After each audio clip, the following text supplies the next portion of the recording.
joining me on this nice sunny day. If you've been here before, you'll see that I'm sitting somewhere different. It was so nice and sunny in the conservatory that I thought I'd come and sit in here for a change, chat to you in here. I hope the lighting is okay because it is a bit bright, nice and sunny, but a bit bright.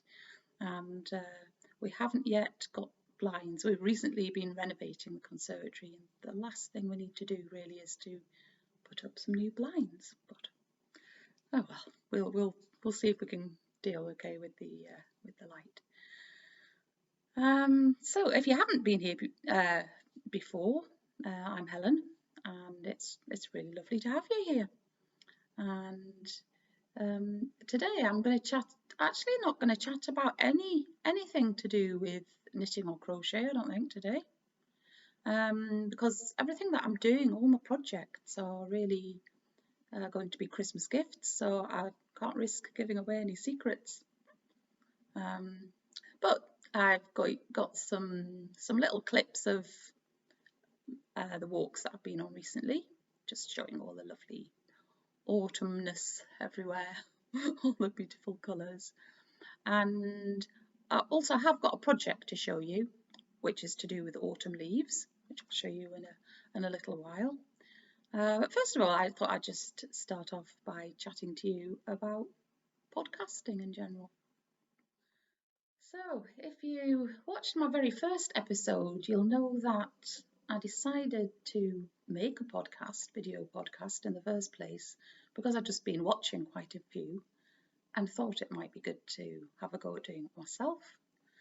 And I have to say, I've just been having the most fun putting these things together and trying to produce something that looks half decent, that won't be a complete embarrassment to myself, and that other like-minded people might decide they would like to follow. And yeah, I don't know. I'm not sure how successful I'm being so far, but I am having a lot of fun, and that really was my main motivation. It's to learn something new and yeah, be creative in a different way. I was recently watching an episode of a series of podcasts by a lovely lady called Ali, who does Little Drops of Wonderful, and she's joining in with a thing called Vlogtober. If you haven't come across that, it just means that the podcaster decides to do a vlog on every day of October, just shorter than their usual. And Ali the other day was saying that she hadn't really done much in the way of knitting or crochet at all, and then realised that actually she had spent a lot of time putting together the vlogs for Vlogtober, and that in itself is a creative thing. So I thought, yeah, I think I'm finding the same thing. So I'm trying to learn really to improve what I'm producing, and so I've been watching quite a lot of YouTube videos on just advice for new podcasters. Apparently I'm a small YouTuber. Now, I am small in stature, I know, but I'm small because, not many people have watched my videos so far. But that's not why I'm in it anyway, really. But it's really interesting just to hear the different tips that are being given. And one of the things that I really have to remind myself is that I mustn't compare myself to other podcasters.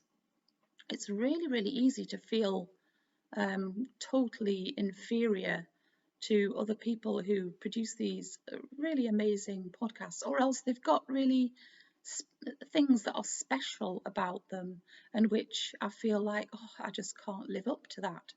And I think we just have to be sure that if you're thinking of doing a podcast, or if you're already doing one, that we mustn't compare ourselves. We must just be ourselves. When you start watching podcasts on YouTube of a particular genre, like I have been, sort of generally knitting, crochet, crafty type ones, you very quickly realise that there are not enough hours in the day to watch everything that there is, and so you have to really pick and choose. And I think I thought I'd just tell you about maybe 2 or 3 of my favourite ones that I've been watching, that I watch regularly. The first one is the lovely lady Kate, whose podcast is called The Last Homely House, and I thoroughly enjoy her videos. It just feels like, as I think it should really, it feels like you're sitting down almost with a friend and just passing some time with them and hearing about somebody else's day-to-day things that they've been doing, which might not, in the grand scheme of things, seem particularly exciting, but just are absolutely fascinating. It is just in our human nature to be interested in other people's lives, and Kate does an absolutely superb podcast about all sorts of things. And one of the special things about her podcasts is, of course, her cats, her 4 cats, and probably most especially Norma, who always appears as soon as Kate starts talking. So they're lovely, really, really lovely. Enjoy spending time with Kate. And so another favourite podcast at the moment is Anna and Carlos, who, if you don't know them, live in Norway, and they are knitwear designers, or maybe designers in general. I think they design crochet things as well and other things. They have recently started, in the last few weeks, a new regular podcast called Sit and Knit for a Bit. It's an absolute delight to sit and with my whatever project I'm doing, not necessarily knitting, as they like to point out, that you don't have to have knitting, you can just sit with them, but to sit with a cup of tea or hot chocolate or something and listen to them. They're absolutely superb together. And I think one of the things that's special about their podcasts is just the two of them fit together so well. They set each other off, and the humour is absolutely fantastic. It really cheers me up to watch Anna and Carlos. And they have so many interesting things to say, and it's one of the great things is that I'm learning lots of things just through that one podcast about Norwegian culture. It's really fantastic that we can learn things so easily. So I really, really love those podcasts. And then the final podcast that I'll mention today is the Green Bean podcast. A lovely, lovely lady, very talented, called Katie Green. And she is really inspirational, actually. She's primarily an illustrator, though she is a very talented knitter too, and designs things. And I just love her podcasts. It's lovely to just sit and watch her draw and knit, and then see her go for a walk with her lovely little dog, Jack. That's one of the special things I think about her video is Jack. I think he's quite a star. But I really, really think they're fantastic, very, very professionally produced podcasts. So those are great. And I could probably ramble on for absolutely ages longer to tell you about other ones that I've watched, but I'll save that for another time. And I'm going to just give you a break from my voice, and you can watch some video clips of out and about around where I live with all the lovely autumn colours. So here we go.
I said I would tell you about a project that I've done recently that had something to do with autumn leaves.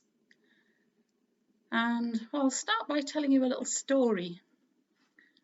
When my son was very young, he was probably about 2, and he was learning his colours. And I decided to make him a book.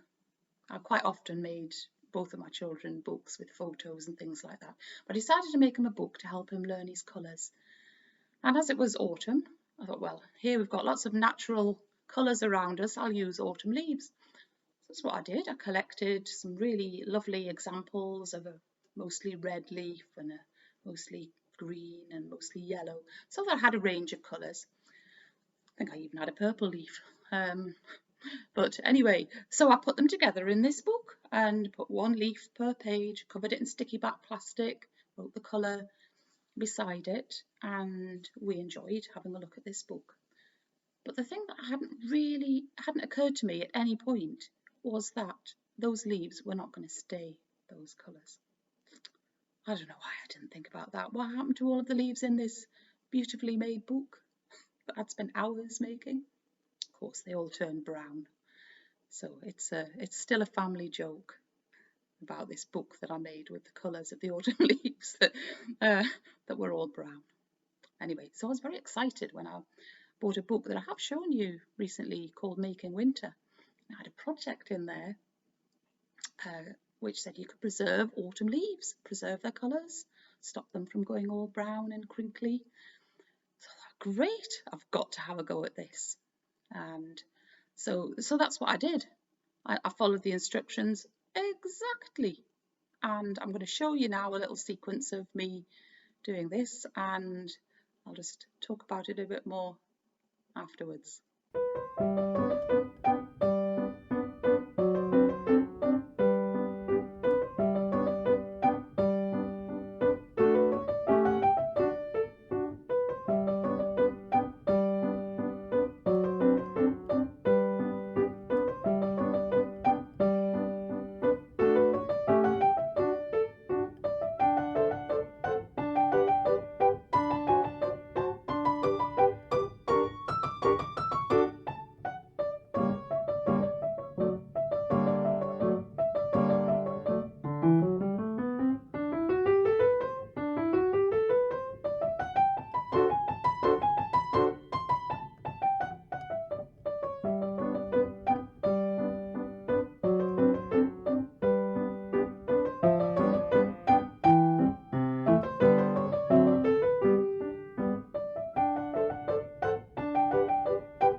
So there we go.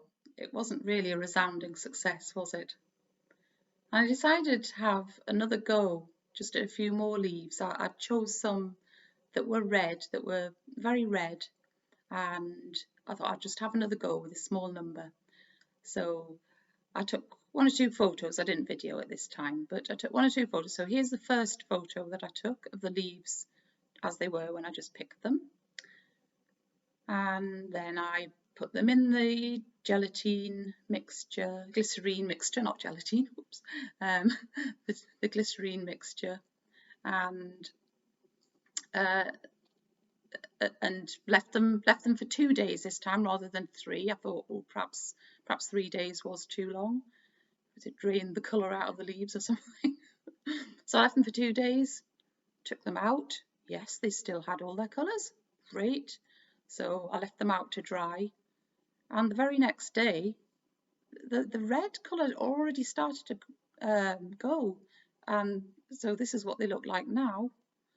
So I still don't think I've got this properly sorted. And yeah, I definitely followed the instructions as it was in the book. So I don't know what I've got done wrong, or if I've used the wrong sort of leaves or something, I don't know. But so the quest goes on for preserving autumn leaves, I think.